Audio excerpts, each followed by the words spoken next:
Hello everyone, welcome back to Mohana Astrology, and this is Rajeshri here. I would like to discuss about Rahu's transit to Pisces and Ketu's transit to Virgo that's happening on October 30th, 2023, and how the overall energy of this transit is going to be for all of us.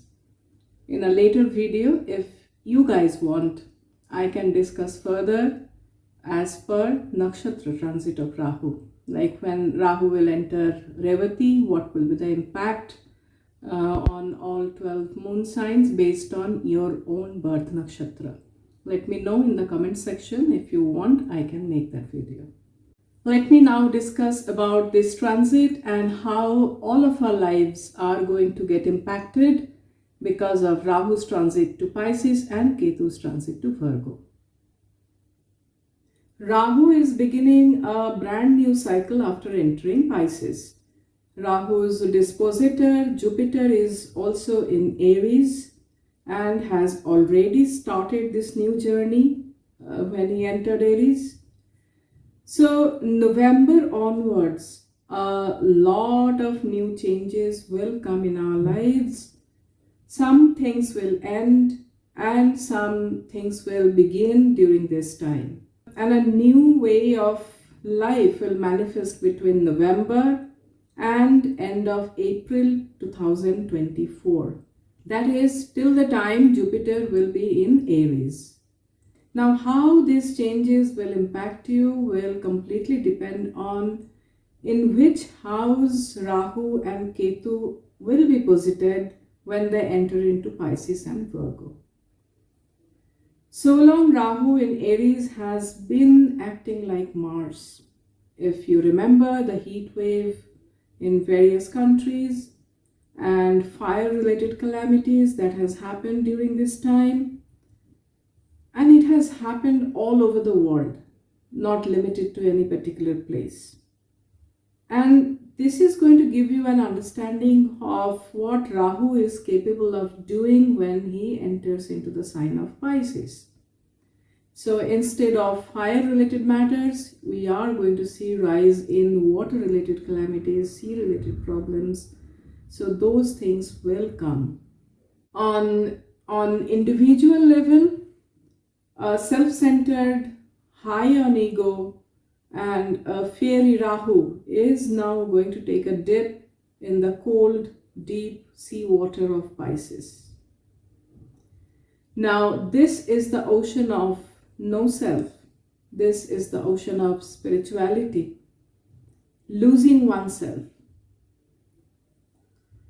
So, all the self-worth that Rahu generated in Aries will now be replaced by the idea of I am no one in this wide universe. It is spiritually wonderful, and spiritual people who are truly spiritual people will be benefiting from this transit. There is no doubt about it. But for most of us, this will be a very transformative phase and difficult for many. In Pisces, Rahu will behave like Jupiter, since it's Jupiter's sign, of course.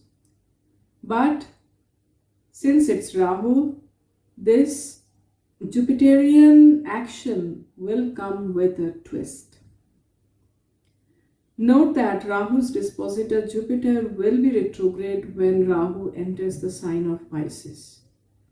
So, definition of letting go, definition of spirituality, donation, doing things for others, selflessness, all of these will come, but will come with a very different angle, the angle that we haven't seen so far.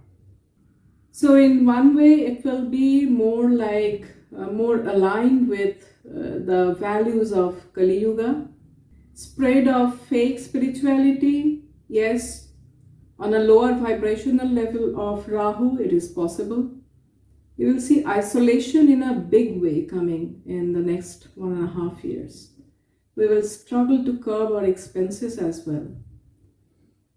It is a very uncomfortable journey for both Rahu and Ketu. Why? Because a materialistic planet like Rahu does well in the natural sixth house of vices. And the liberating planet of Ketu, the planet of liberation, does absolutely fine in the 12th house. 12th house is the sign of liberation, in the sign of spices, spirituality. This particular transit is just the opposite.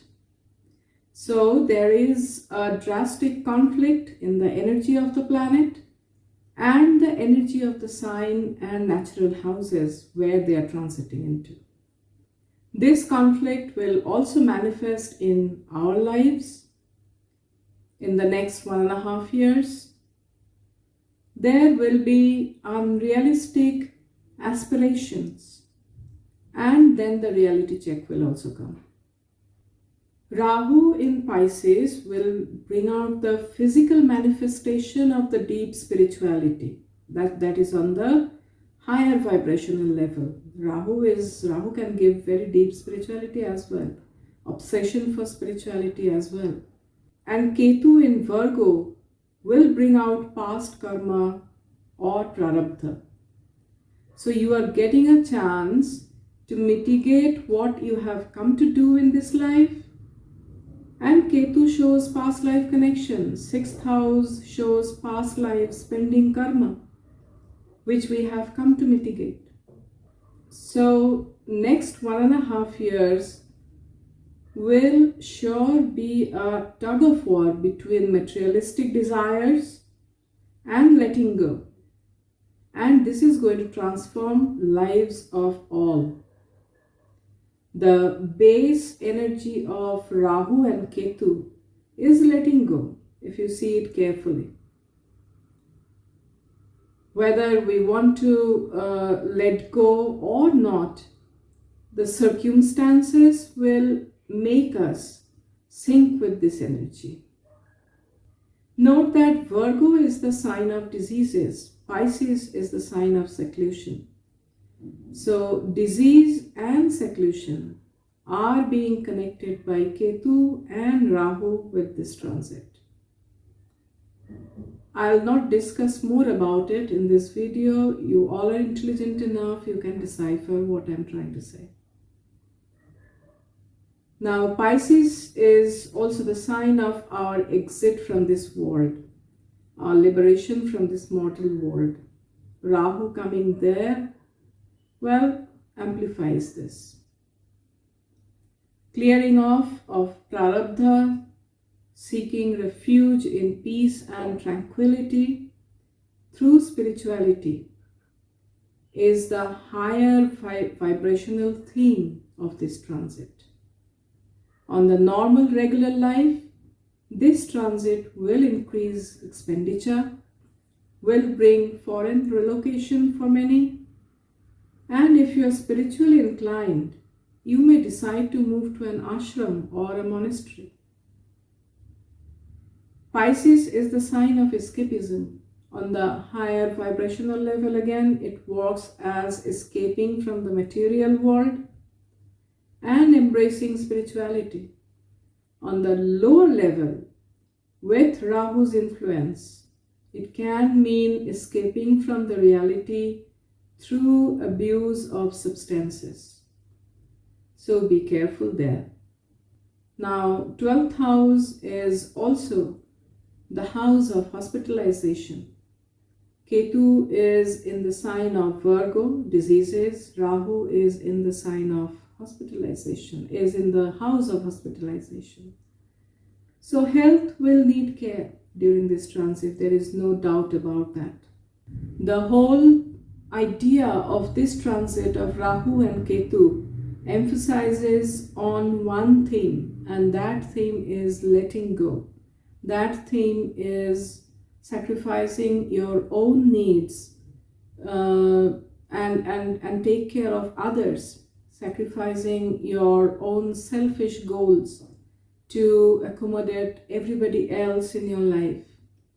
So this is what this transit is talking about. When Ketu goes to Virgo, Virgo is also the sign of your pets. When Ketu goes there, you need to make sure that you are actually taking good care of your pets and taking care of dogs, feeding dogs, not harming them is also going to help you a lot to mitigate your prarabdha karma. Make a note of this. The other important thing that I would like to discuss here is these two signs where Rahu and Ketu are transiting are both dual signs. One is the earthy sign, the other one is the watery sign, but both are dual signs. So there will be ups and downs in the significations of these two signs that we are seeing here. So based on where these two signs are falling in your birth chart, you are definitely going to see amplification of duality in those houses, in the significations of those houses.